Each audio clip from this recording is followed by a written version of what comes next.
గజం భూమి కేవలం 5,000 రూపాయలతో 135 గజాల డిటిసిపి అండ్ రేరా ఫ్లాట్ కేవలం 7 లక్షలు మాత్రమే. సార్ నమస్తే సార్ రామచంద్రమూర్తి గారు. నమస్తే విష్ణు గారు. రామచంద్రమూర్తి గారు, కొన్ని రాష్ట్రాలలో ఎన్నికల హడావిడి మొదలైంది. చూస్తూనే ఉన్నాం, బయట ఎన్నికల ప్రచారాలతో హోరెత్తిస్తున్నారు. ఇదంతా నానానికి ఒకవైపు అయితే, ఎన్నికలప్పుడు స్టాక్ మార్కెట్ అనేది ఎలా రియాక్ట్ అవుతుంది? ఎందుకంటే మీరు ఆల్మోస్ట్ ఒక 16-17 ఇయర్స్ నుంచి మార్కెట్లో ఉన్నారు కాబట్టి మీరు ఒక 3 ఎలక్షన్స్ని చూసుంటారు చాలా దగ్గరగా, క్లోజ్గా. సో మరి ఆ 3 ఎలక్షన్స్ అప్పుడు మీరు ఏం నేర్చుకున్నారు, ఏం తెలుసుకున్నారు మార్కెట్ నుంచి? ఇది చాలా మంచి క్వశ్చన్ అడిగారు సార్. ఎందుకంటే ఎలక్షన్స్ అప్పుడు ఎలా ఉంటుందంటే, కౌంటింగ్ టైంలో కానీ లేకపోతే మార్కెట్స్ విపరీతమైన ఒడిదుడుకులు వస్తున్నాయి. అది ఎక్కువగా ఆప్షన్స్ చేసే వాళ్ళకి చాలా అడ్వాంటేజ్ ఉంది.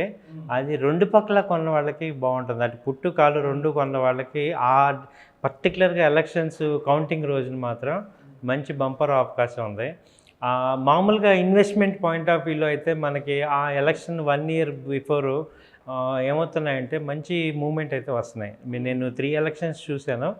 3 ఎలక్షన్స్లో కూడా ఏంటంటే రిజల్ట్ గవర్నమెంట్ ఏది ఫామ్ అయినా కానీ ఆ ఫస్ట్ 1 ఇయర్ నుంచి కూడా ఎలక్షన్స్ ముందు నుంచి కూడా ర్యాలీలు స్టార్ట్ అవటం, ప్రీ ఎలక్షన్ ర్యాలీ స్టార్ట్ అయ్యి ఆ ఎలక్షన్స్ మొన్న బీజేపీ వచ్చినప్పుడైతే చాలా అబ్నార్మల్ మూమెంట్ వచ్చింది. ఆ తర్వాత 2019లో కూడా మంచి మూమెంట్, పాజిటివ్ మూమెంట్ వచ్చింది. సో ఇప్పుడు కూడా ఏమవుతుందంటే ఓవరాల్గా ఏదైనా బై అండ్ డిప్స్ స్ట్రాటజీ ఎక్కువ లాంగ్ టర్మ్ అదే బ్లూ చిప్ కంపెనీస్ మాత్రం ఇది బాగా అవుట్ పర్ఫామ్ చేస్తుంటాయి. ఫస్ట్ తగ్గుతాయి, ఆ ఎలక్షన్ ఇయర్ ఫస్ట్ తగ్గి ఆ తర్వాత మంచి పుల్ బ్యాక్లోకి వస్తాయి సార్. సో జనరల్గా ఈ కేటగిరీలో ఇన్వెస్టర్స్ అందరికీ కూడా ఏంటంటే ఒక చిన్న ఫియర్ కనిపిస్తూ ఉంటుంది, ఏంటంటే బాగా తగ్గిపోతుందేమో, మార్కెట్స్ ఇవ్వతాయేమో అని. బట్ ఈవెన్ మేము ఒకటేమో సేమ్ గవర్నమెంట్ చూసాం, 2 గవర్నమెంట్ మారింది చూసాం. గవర్నమెంట్ మారినప్పుడే ఎక్కువగా స్టాక్ మార్కెట్ మూవ్మెంట్ వచ్చింది. అంతకుముందు కాంగ్రెస్ ఉన్నది 2009లో కాంగ్రెస్ నుంచి మారిపోయాక మేము అనుకుంది ఏంటంటే మారింది కాబట్టి కంపెనీస్ కానీ మార్కెట్ ఏమన్నా రెస్పాన్సిబుల్ నెగిటివ్గా ఉంటుంది అనుకుంటున్నాం, కానీ చాలా పాజిటివ్గా వచ్చింది. సో అంటే ఏంటంటే ఈ యొక్క మార్కెట్ ఎలక్షన్స్కి కోఇన్సిడెన్స్గా ఉంది. సో మీకు వాట్ ఎవర్ అవుట్కమ్ ఎలా ఉన్నా కానీ ఇన్వెస్టర్స్ ఎందుకు అలా ఉంటున్నారంటే కొత్త గవర్నమెంట్లో కొత్త డెసిషన్ తీసుకుంటారు జనరల్గానే, ఒక హోప్తో వెళ్ళిపోతాం. అదే రన్నింగ్ గవర్నమెంట్ అయితే స్టేబుల్ గవర్నమెంట్ కాబట్టి ఆ సీట్లు మెయిన్ ఇంపార్టెంట్. అంటే మొన్న విన్నింగ్లో స్టేబుల్ గవర్నమెంట్ కనుక వస్తే మాత్రం వస్తున్నప్పుడు బాగా మూమెంట్ ఎక్కువ ఉంది. ఎందుకంటే ఇప్పుడు ఎటు డెసిషన్ మేకింగ్ కానీ పాలసీస్ కానీ ఇబ్బంది ఉండదని. సో ఎప్పుడైతే హంగ్ వచ్చిందో హంగ్లో కొంచెం ప్రాబ్లం వస్తుంది, అది న్యాచురల్గా. సో ఇప్పుడు మనకి లాస్ట్ 2 ఎలక్షన్స్ కూడా స్టేబుల్ గవర్నమెంట్స్ వచ్చాయి కాబట్టి మనకి చాలా మూమెంట్స్ పాజిటివ్గా వచ్చాయి. సో అలా మార్కెట్కి ఎలక్షన్స్కి కొంచెం చాలా కోఇన్సిడెన్స్ ఉంది. సో ఎక్కువగా ఆ టైంలో షార్ట్ టర్మ్లో బెనిఫిట్ అయ్యేది ఎవరంటే ఆప్షన్ ట్రేడర్స్ మంచి బెనిఫిట్ అవుతున్నారు. సో మేము ఐడెంటిఫై చేసింది ఏంటంటే ఈవెన్ తక్కువ ప్రీమియమ్స్ ఉన్నవి లాంగ్ టర్మ్ ఉన్నా కానీ కొనుక్కోమంటున్నాం. ఇప్పుడు రన్నింగ్ కాంట్రాక్ట్ కాకుండా ఇప్పుడు నిఫ్టీ ఉందనుకోండి, నిఫ్టీ లాస్ట్ మంత్ ఎండ్ అలా చూసుకోవాలి. అలా అప్ అండ్ డౌన్ 2 తీసుకున్న వాళ్ళకి బాగానే వస్తున్నాయి. ఆ రిస్క్ అదేంటంటే ఇది జస్ట్ లైక్ మొన్న మ్యాచ్ చూసినట్టే అది అవుతుంది. బట్ అది షార్ట్ టర్మ్. ఓవరాల్గా ఇన్వెస్ట్మెంట్ పాయింట్లో అయితే మంచి బుల్ మార్కెట్ వస్తుంది సార్. ఇప్పుడు ఎలక్షన్స్ అప్పుడు అంటే ఏమన్నా సెక్టార్స్, ఏమన్నా కొన్ని సెక్టార్స్లో కొంచెం పెద్ద మొమెంటం ఉండే అవకాశం ఉంటుందా? అంటే పర్టికులర్గా ఎలక్షన్ హడావిడిని బేస్ చేసుకుని, ఎలక్షన్ హీట్ని బేస్ చేసుకుని సెక్టోరియల్గా ఏ సెక్టార్స్ కొంత మూమెంట్ ఎక్కువ, హై మూమెంట్ ఉండే అవకాశం ఉందంటారు? మేజర్ 2-3 సెక్టార్స్ ఉన్నాయి సార్. ఒకటి బెవరేజెస్ సెక్టర్ బాగా అవుతున్నాయి. ఎంత వద్దనుకున్నా ఈ వైన్ ఇవన్నీ కూడా కన్సంప్షన్ ఎక్కువ ఉంటుంది, ఎలక్షన్ ఎక్కువ ఉంటుంది. తర్వాత కొంచెం మనం ఓన్గా కొనం కాబట్టి ఇంకెక్కువ వస్తుంటాయి కాబట్టి కన్జంప్షన్ ఎక్కువ ఉంటుంది, అవి బాగా పెరుగుతున్నాయి. అలాగే ఎలక్ట్రానిక్ ఐటమ్స్ ఎక్కువ ఆఫర్ చేస్తుంటారు. ఎలక్ట్రానిక్ ఐటమ్స్ ఆ ఇండస్ట్రీ బాగా పెరుగుతుంది. అలాగే ఈ మధ్య ఏంటంటే సోషల్ మీడియాలో బాగా యాడ్ క్యాంపెయినింగ్ చేస్తున్నారు కాబట్టి మీడియా అంతా కూడా మీడియా బాగా ఎక్కువ బిజినెస్ ఉంటుంది, రెవెన్యూ సోర్స్ ఎక్కువ ఉంటుంది ఈ క్యాంపెయినింగ్స్ కోసం వాటి కోసం. సో ఆల్ మీడియా ఎలక్షన్స్ టైంలో వాళ్ళకి చాలా పండగ, ఎందుకంటే అందరూ హడావుడిగా ఉంటారు. ఆ మీడియాతో పాజిటివ్గా ఉండాలని ప్రతి వాళ్ళు ట్రై చేస్తారు, స్పాన్సర్స్ చేస్తారు, ఎండార్స్మెంట్ ఎక్కువ చేస్తుంటారు, సో ఎక్కువ పబ్లిసిటీ ఇచ్చుకుంటారు కాబట్టి మీడియా బాగా ఉంటుంది. అలాగే ఈ బేవరేజెస్ బాగా ఉంటాయి, ఈ ఎలక్ట్రానిక్ ఐటమ్స్ ఎక్కువ గిఫ్ట్లు ఇవ్వడానికి చూస్తున్నారు కాబట్టి. అంటే కంపెనీలకి ప్రొడక్షన్ ఎక్కువ ఉంటుంది, సప్లై ఎక్కువ ఉంటుంది బయటకి, సో అది వాళ్ళకి రెవెన్యూ సోర్సెస్ కూడా పెరుగుతాయి.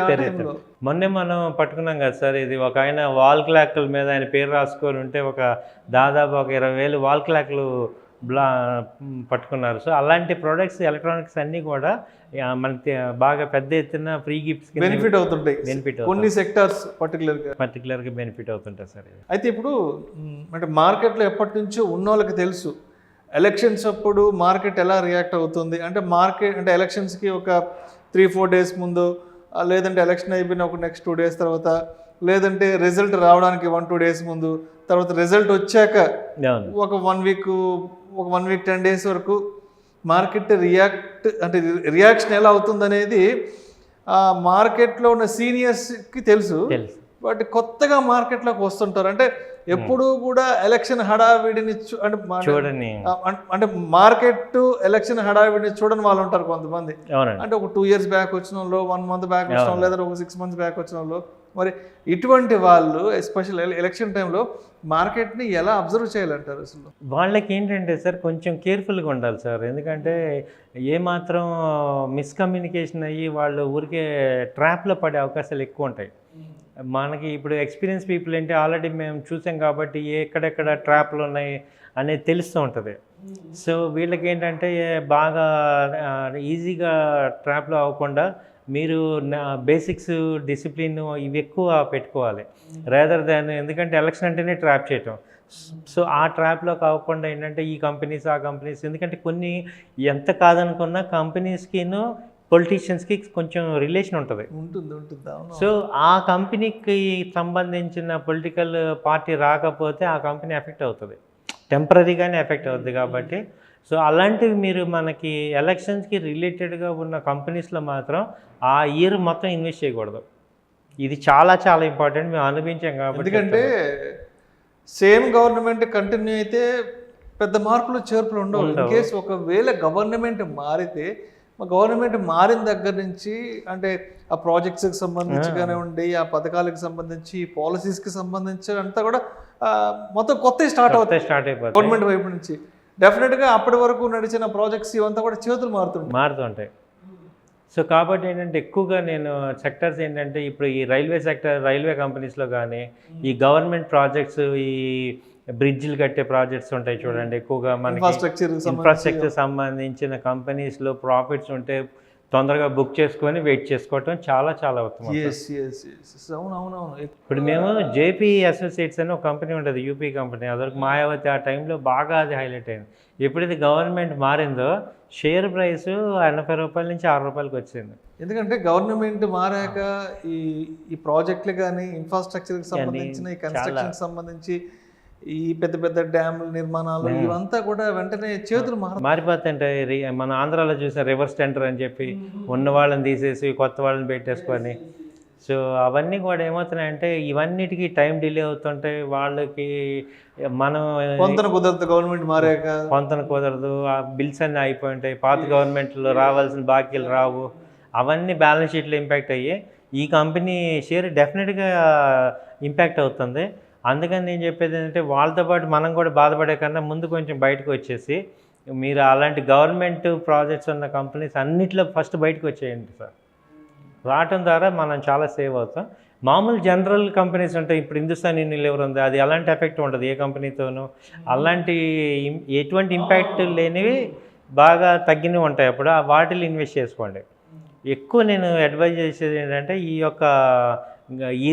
గవర్నమెంట్ రిలేటెడ్ ఉన్న కంపెనీలు కానీ, తర్వాత ఈ రైల్వే కంపెనీస్ కానీ ముందు గవర్నమెంట్ ఫామ్ అయ్యాక మళ్ళీ రావటమే. ఇవి మళ్ళీ జీరో నుంచి స్టార్ట్ అవుతాయి. ఎందుకంటే ఇన్ కేసు ఒకవేళ ప్రభుత్వం మారితే ఈ రైల్వేకి సంబంధించిన ప్రాజెక్ట్స్ కానీ, ప్రాజెక్ట్స్ అని ఈ కన్స్ట్రక్షన్కి సంబంధించి, తర్వాత నేషనల్ హైవేస్కి సంబంధించిన Highways. ఇవన్నీ చేతులు మాట్లాడేటువంటి ఇబ్బంది అవుతుంది. కాబట్టి దానికి సంబంధించిన సెక్టర్స్లో అయితే ఉండకూడదు sir. Right. Thank you so much Ramachandramurthy గారు. ఎన్నికల అప్పుడు మార్కెట్ ఎలా రియాక్ట్ అవుతుంది, మార్కెట్లోకి కొత్తగా వచ్చే వాళ్ళు ఎస్పెషల్లీ ఎలక్షన్ టైంలో మార్కెట్ని ఎంత క్లోజ్గా అబ్జర్వ్ చేయాలి ఏంటి అనే అంశం గురించి మీ విశ్లేషణ ద్వారా ప్రేక్షకులకు చాలా చక్కగా తెలియజేశారు. Thank you so much Ramachandramurthy గారు. Thank you sir. Thank you. ప్రేక్షకుల విజ్ఞప్తి, ఈ వీడియోలో ప్రస్తావించబడిన అంశాలు కేవలం ప్రేక్షకులకు ఒక అవగాహన కొరకు, ఒక ఇన్ఫర్మేషన్ కొరకు, ఒక ఎడ్యుకేషన్ పర్పస్ కొరకు మాత్రమే వీటి గురించి మాట్లాడకడమైనది. ఇవి ఎటువంటి మా వ్యక్తిగత రికమెండేషన్ అయితే కాదు. పెట్టుబడులు పెట్టేవాళ్ళు మీ ఫినాన్స్ ప్రొఫెషనల్ సంప్రదించి మాత్రమే తుది నిర్ణయం తీసుకోగలరని మా మనవి.